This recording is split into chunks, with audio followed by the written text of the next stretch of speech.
नमस्कार दोस्तों, मैं दिनेश यादव अपने संस्कृत वाणी चैनल में आपका हार्दिक स्वागत करता हूं। जैसा कि आप लोग जानते हैं कि हम अपने इस चैनल पे इस समय मेघदूत की सीरीज़ चला रहे हैं और आशा करता हूं कि आपको मेरे ये वीडियो पसंद आ रहे होंगे।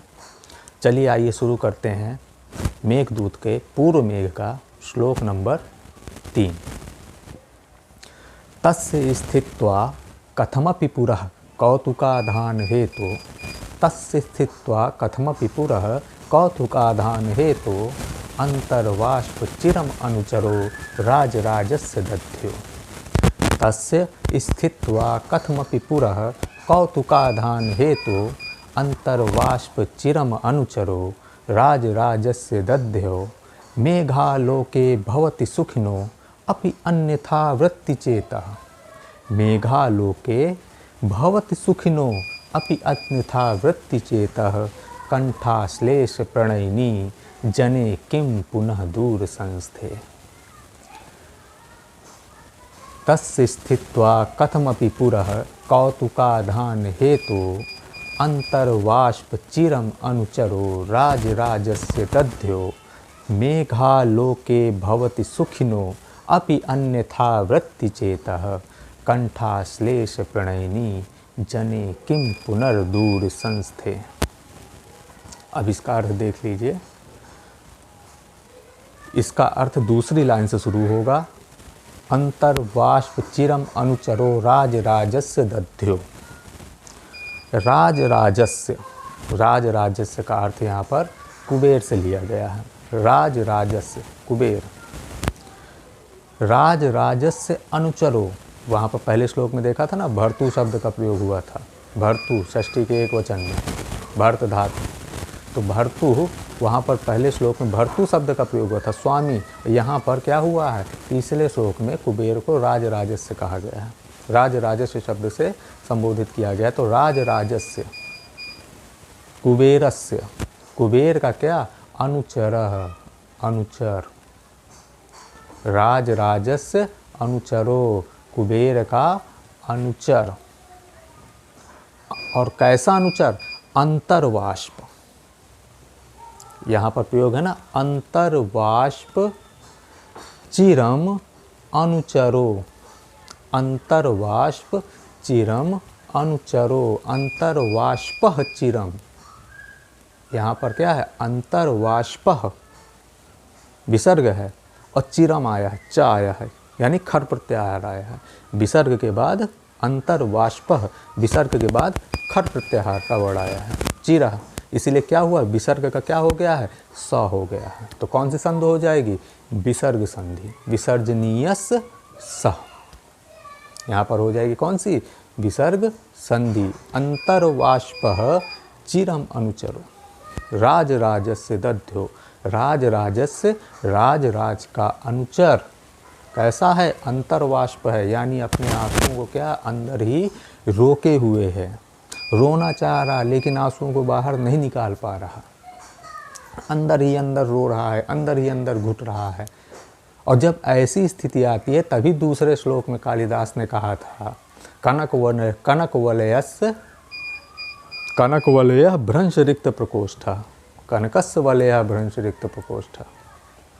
इसीलिए जो है दूसरे श्लोक में कालिदास ने कहा था कि ऐसा हो गया यक्ष कि उसने जो हाथ में सोने का कंगन पहना था ना, वो भी क्या है, गिर गया है, इतना दुर्बल हो गया है।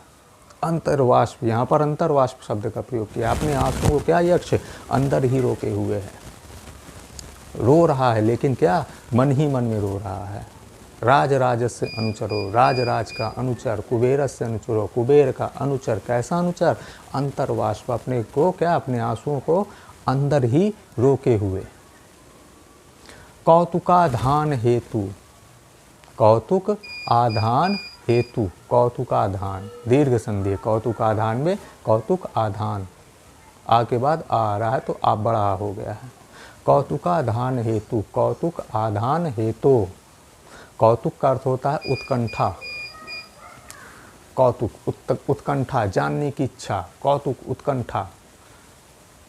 आधान, उत्पन्न करने वाला या कारक।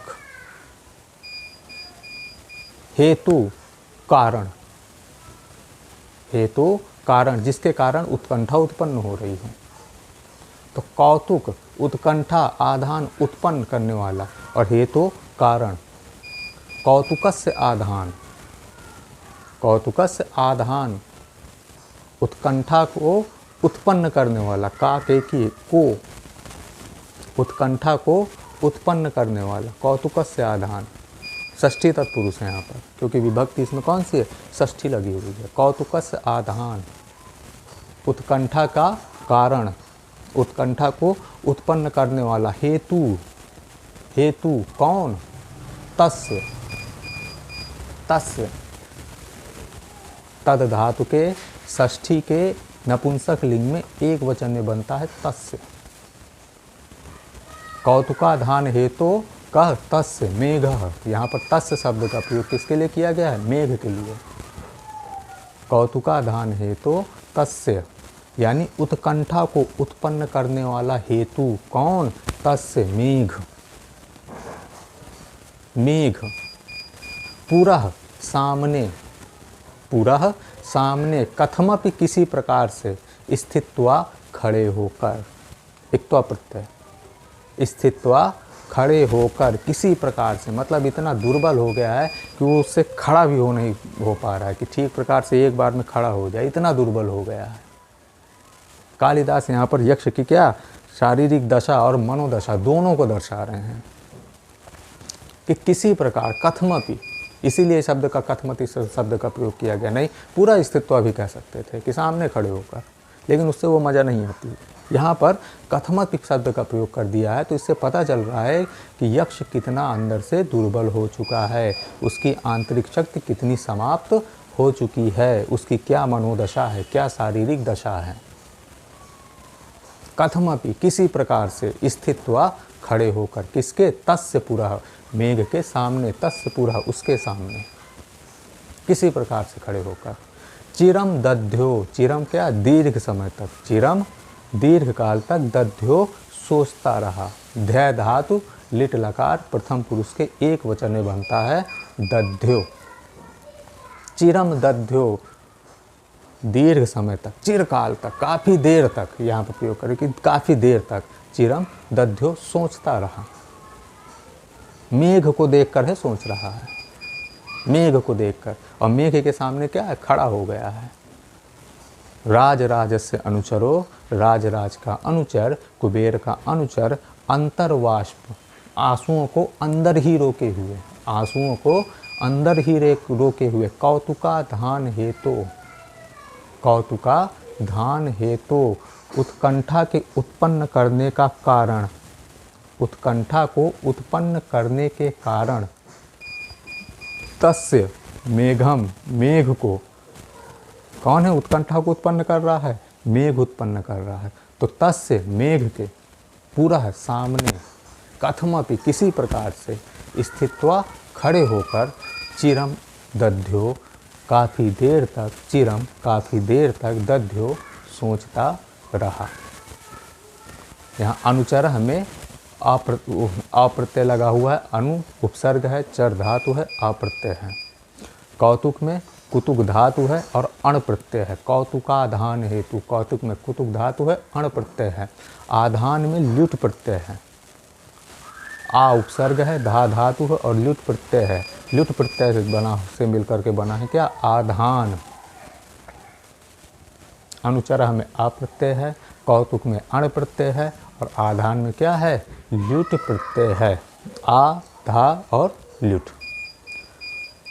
चलिए अब आगे देखते हैं, 2 लाइनें हो गई। मेघालोके भवति, मेघालोके भवति, सुखिनो अपि अन्यथा वृत्ति चेतः, कंठाश्लेष प्रणयनी जने किम पुनर्दूर संस्थे। मेघालोके भवति, मेघस्य आलोके, यहाँ पर भी क्या षष्ठी तत्पुरुष है। मेघस्य आलोके, मेघ को आलोके देखकर, घय प्रत्यय है आलोक में। आ उपसर्ग, लोक धातु, घय प्रत्यय, आलोके। मेघम, मेघस्य आलोके, मेघ को देखकर, मेघस्य आलोके, मेघ को देखकर। सुखिनो अपि, यहाँ बीच में एस लगा हुआ है, सुखिनो अपि। सुखिनो क्या, सुखी लोगों का भी, अपि का अर्थ होता है भी, सुखियों का भी, सुखिनो अपि। ओ के बाद आ आया है इसलिए एस लग गया है, पूर्व रूप संधि।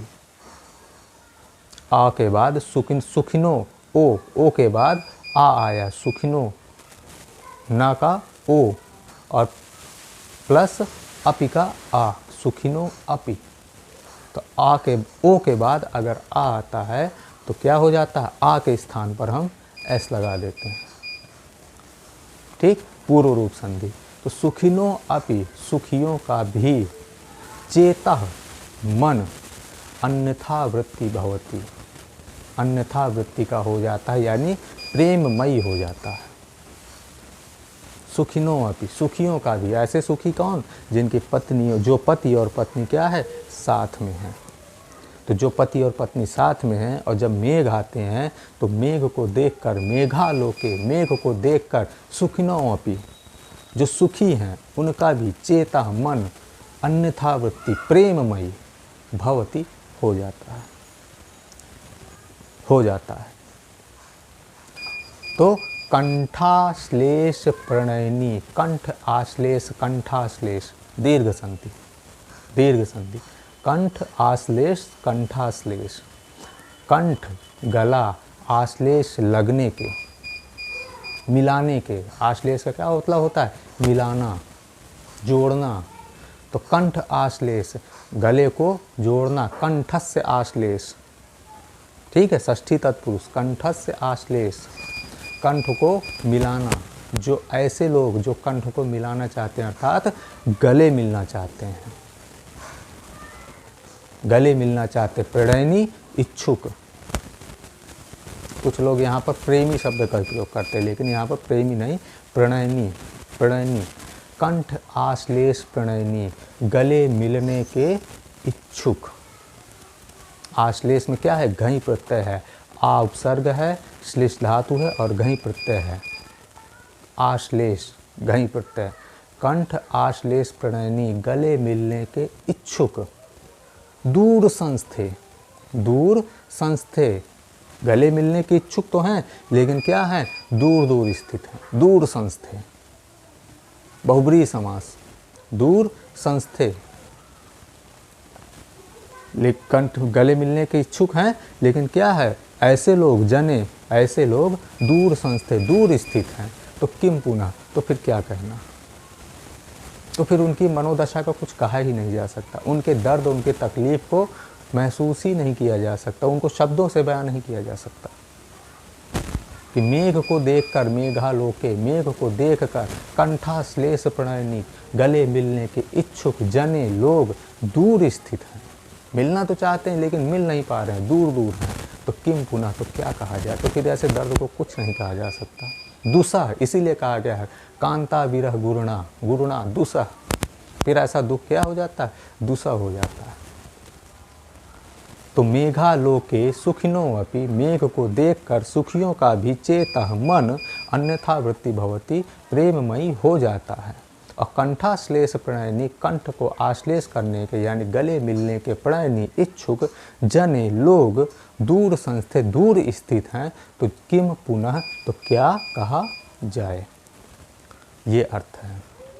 एक बार और देख लीजिए, राज राजस्य अनुचरो, राज राज का अनुचर, अंतर्वाष्प, अपने आंसुओं को अंदर ही रोके हुए, कौतुकाधान हेतु, उत्कंठा उत्पन्न करने के हेतु, मेघ, मेघ के पुरः, सामने, तस्य है ना मेघ, तद धातु के नपुंसक लिंग में षष्ठी के एक वचन में बनता है तस्य। तो मेघ के तस्य पुरः, उसके सामने, कथमपि, किसी प्रकार से, स्थित व स्थित होकर, चिरम दध्यो, देर तक सोचता रहा। अब क्या सोचता रहा, दूसरी लाइन में बताया गया है कि मेघालोके, मेघ को देखकर, सुखिनो अपि, सुखियों का भी, चेतः मन, अन्यथा वृत्ति, प्रेममयी भवति हो जाता है। तो कंठाश्लेष प्रणयनी, कंठ गले मिलने के इच्छुक जने लोग दूर संस्थे, दूर स्थित हैं। तो किम पुनः, तो क्या कहा जाए। ऐसी तकलीफ को शब्दों में बयां नहीं किया जा सकता। तो अब इसमें देख लीजिए समास है।